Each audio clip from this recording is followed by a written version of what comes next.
Bulletin का बाकायदा आगाज करते हैं और शामिल करते हैं अब तक की अहम तरीन खबर शाम करते हैं सरगोदा की तहसील भुलवाल से हमारे नुमाइंदा कमरुज़्ज़मान इनकलाबी की रिपोर्ट में अल-फज़ल टाउन भुलवाल के मकीन गुज़िश्ता कई बरसों से बुनियादी सहूलियात से महरूम है। इलाके में सफाई सुथराई का निज़ाम बदतरीन शक्ल इख्तियार कर चुका है। सेवरेज का निज़ाम मुकम्मल तौर पर तबाही की तस्वीर पेश कर रहा है। सड़कें और गलियां टूट फूट का शिकार हैं, जिसके बाद आवाम को शदीद मुश्किलात का सामना है। स्ट्रीट लाइट्स जो कभी रोशनी की उम्मीद थी, अब टूटी फूटी और अरसा दराज से ख़राब पड़ी हैं, जिसकी वजह से रात के वक्त इलाका अंधेरों में डूबता रहता है और जुराइम पेशा अनासर को खुली छूट मिली हुई है। अहले इलाका का कहना है कि कौमी असम्बली, सूबाई असम्बली या बल्दियाती इंतखाबात हों, हर बार पाकिस्तान मुस्लिम लीग नून के उम्मीदवार भारी अक्सरियत से कामयाब होते हैं, मगर जीतने के बाद आवाम की मुश्किलात और मसाइल को अक्सर फरामोश कर देते हैं। अल-फज़ल टाउन के बासियों का कहना है कि नुमाइंदे सिर्फ वोट लेने आते हैं और फिर 5 साल के लिए मंजर से गायब हो जाते हैं। इस मौके पर इलाका मकीनों शेख मोहम्मद अख्तर, शेख मोहम्मद अनवर, अरशद महमूद कुरैशी, तारिक महमूद, साबिक कौंसलर इकबाल, मलिक मोहम्मद हसन और दीगर ने शदीद एहतजाज किया और हुकूमत वक्त से मुतालबा किया कि इलाके के बुनियादी मसाइल फौरी तौर पर हल किए जाएँ। बसूरत दीगर एहतजाज का दायरा कार वसी किया जाएगा। मुजाहिरीन का कहना था कि अगर हमारे मसाइल हल न किए गए तो हम आने वाले इंतखाबात में अपने वोट का इस्तेमाल सोच समझ कर करेंगे और इन नुमाइंदों का एहतसाब करेंगे जो बरसों से अल-फज़ल टाउन को नज़रअंदाज कर रहे हैं। अस्सलाम वालेकुम जी, ये इतवार की रात तकरीबन 10 बजे की सूरत हाल है जी अल-फज़ल टाउन की।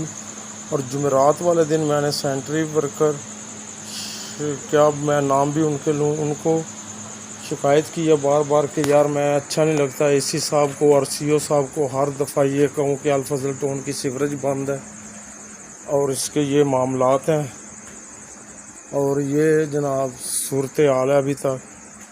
तो उनके कानों पे जूं तक नहीं रेंगी यार। हमें तो इन्होंने लावारस कर दिया हुआ है अल-फज़ल टाउन वालों को, ख़ास तौर पे ये नाले की जो सूरत हाल है। अब मुख्तार भट्ट साहब कह रहे हैं कि 6 करोड़ या 7.25 करोड़ रुपया आया भलवाल के लिए, 750 करोड़ रुपया। अब इसमें से अगर मेरा ख्याल है कि 6 करोड़ भी लग जाए ना जी अल-फज़ल टाउन में, मैं कहता हूँ ये बैरिया टाउन की सूरत हाल बन जाएगा। तो ये सूरत हाल है जनाब अल-फज़ल टाउन की।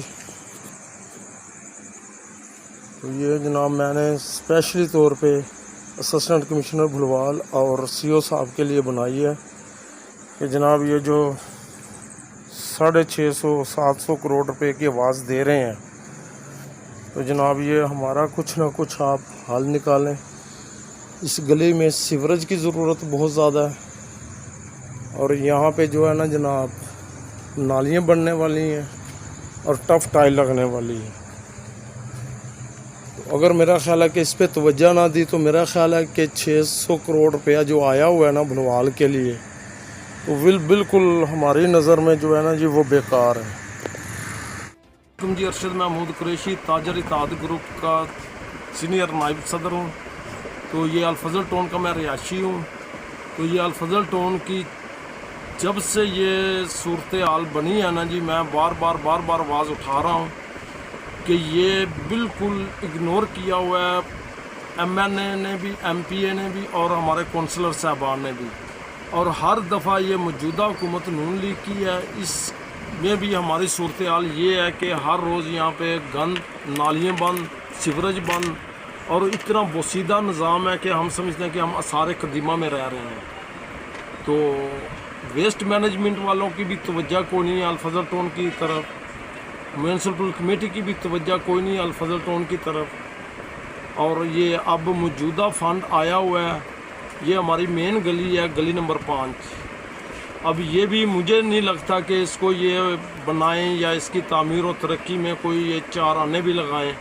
तो मेरी हकाम बाला से गुजारिश है जी, ठहर जाना लंबा चौड़ा फिर भी चुप चढ़ा। हमारे MNA, MPA और मुंतखब कौंसलर साहबान जब वोट लेने के लिए आते हैं अल-फज़ल टाउन में, तो वो फिर बड़े दावे, बड़े वादे करते हैं कि जी हम ये करेंगे, पैरिस बना देंगे, सब कुछ कर देंगे, मगर इसके बाद वो कोई भी अल-फज़ल टाउन की ना वो आवाज़ सुनते हैं, ना किसी की वो जनाब पहचान करते हैं और हमें वो ऐसे इग्नोर कर देते हैं जैसे जनाब के हमने उनको मुंतखब ही नहीं की। और 40 साल कमो बेश हो गए हैं अल-फज़ल टाउन की, किसी ने भी आवाज़ ना उठाई है, ना उसकी तरक्की में किसी ने कोई हिस्सा डाला है और ना किसी ने इसके ऊपर कोई तवज्जो दी है। ये तो ऐसे लग रहा है कि जैसे ये तहसील भुलवाल का हिस्सा है ही नहीं है जी। और अगर यही सूरत हाल रही तो आइंदा आने वाले चाहे बल्दियाती इलेक्शन हो, कौमी या सूबाई असम्बली के इलेक्शन हो, तो इसमें फिर अल-फजल टाउन के अवाम भी आपका मुकम्मल बाइकाट करेंगे इंशाल्लाह ताला। जैसे वो हमें इग्नोर कर रहे हैं मौजूदा अपने ओहदों के ऊपर बड़ा जमा होने से, इसी तरह इंशाल्लाह ताला आइंदा इलेक्शन में ये अवाम भी इनको इसी तरह मुस्तरद करेगी।